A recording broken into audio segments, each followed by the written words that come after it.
Tonight, before we introduce the starting lineups, we would like to honor our senior football players and their parents. Our first senior is Jackson Meyer. Parents are Ty and Kay Meyer and sister Maggie. Jackson has played football for the past 5 seasons. Jackson would like to thank his parents and grandparents for coming to every game and for supporting him over his career. We'd also like to thank all the community members for all their support and the team through thick and thin. Jackson Meyer.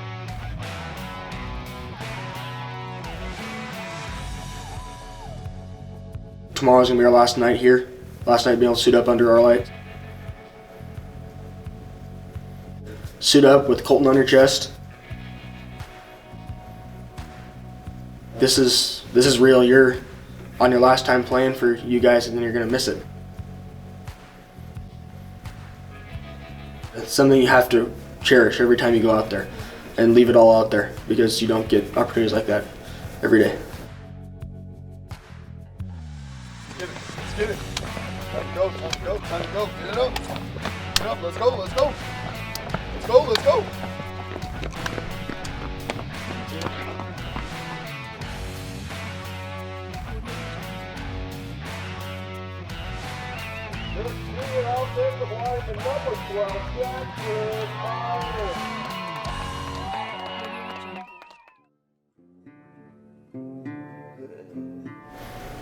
Something about Friday Night Lights and football that just isn't the same. If you sitting up for a football game, sitting up for a basketball game are two totally different things. There's really no sport like football. If you look at the sports you can play,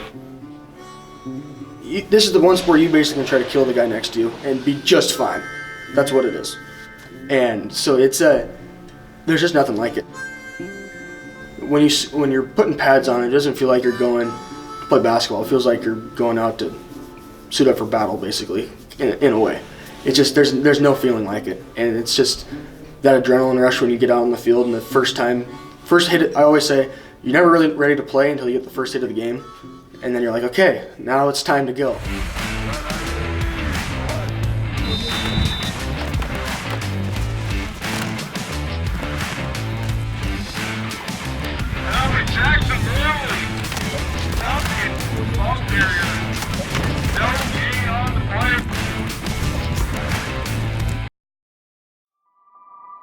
Life changes drastically when you have a traumatic brain injury.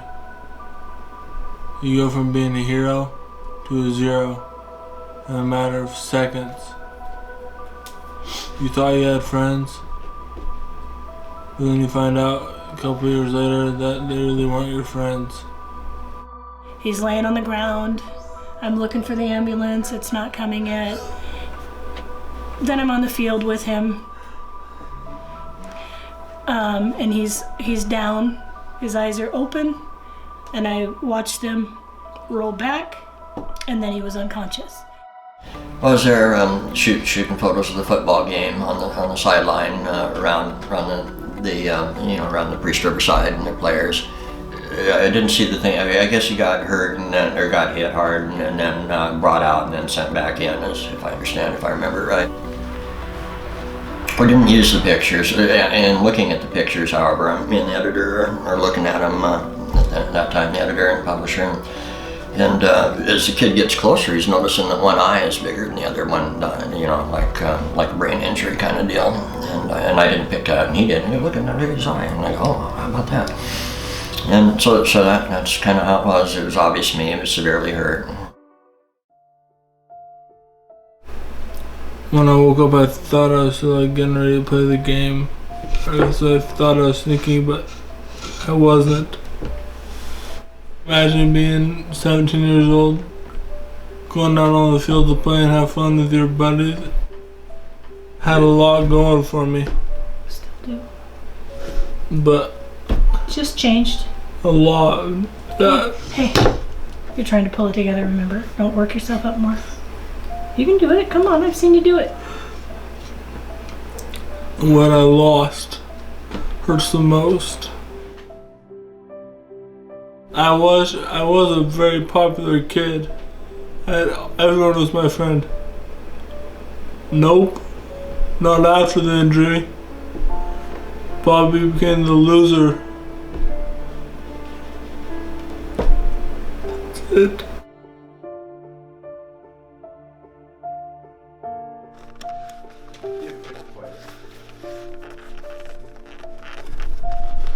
Russell Wilson is my favorite right now. Just because of what he does after every single game. I want to be just like him. What happened with Bobby was a disconnect of communication where one coach said go see the trainer and the second coach said get back in the game while he's on the way to the trainer. What happened to Bobby with that human error disconnect is life-changing. So something needs to change. I'm listening, man.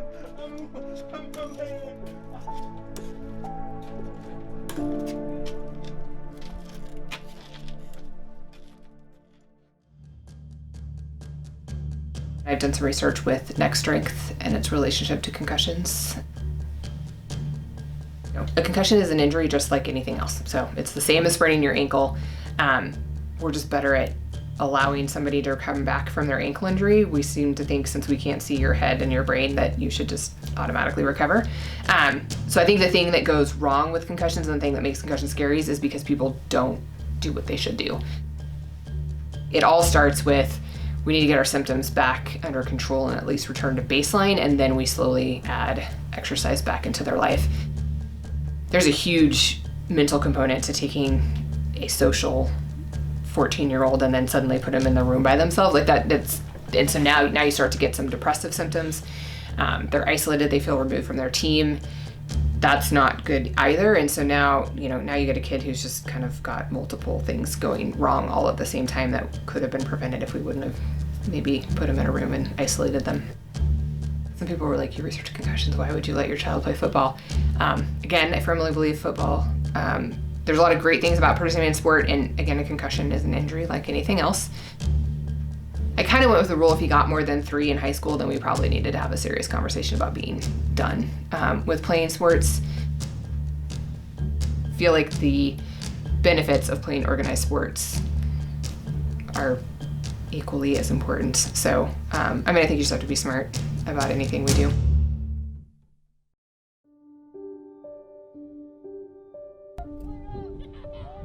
Stay right here, let's push him back again, let's go Blue!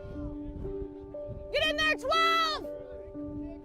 My name's Kay Meyer. I'm a parent of one of the senior football players here at Colton High School.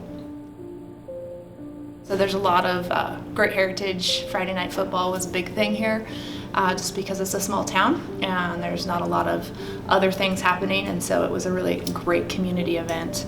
And so it just, to me, it's a really iconic American thing you do on Friday nights. Because of the numbers, there's fewer guys, so there's fewer families that come. And so it's changed a little bit, because it used to be like the surrounding the field was full of cars, and then you had stands full. We had a pep band that was, playing and bringing a great vibe to the game, and we used to have cheerleaders, and so all of those things have gone away, just again with numbers and not having enough people to fill all those spots. It's changed a little bit. It's not as much team spirit on the sidelines and a lot of people cheering. And this year was kind of iffy there. This summer we had a coach opening, so we had to fill a coach position, and then we had to have the guys turn out after that. So still a lot of support for it, even though our numbers are small. It'd just be really different if we didn't have a Friday night football game here to look forward to.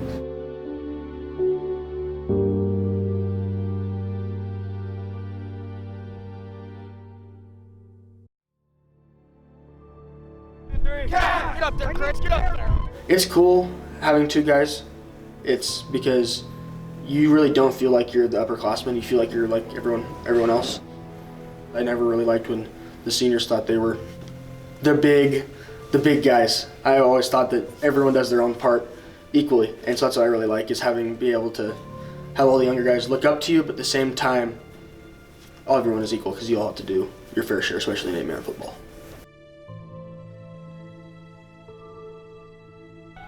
Way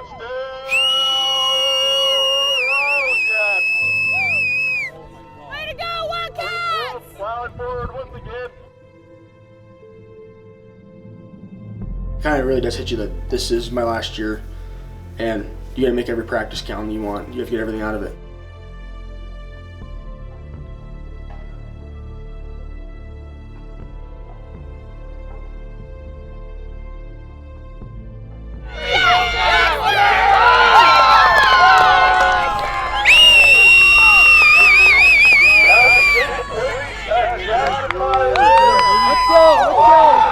Let's go!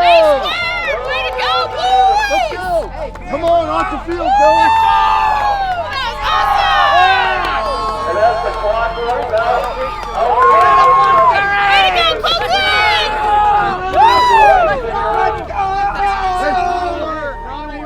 Not a word. Be respectful. Nice job.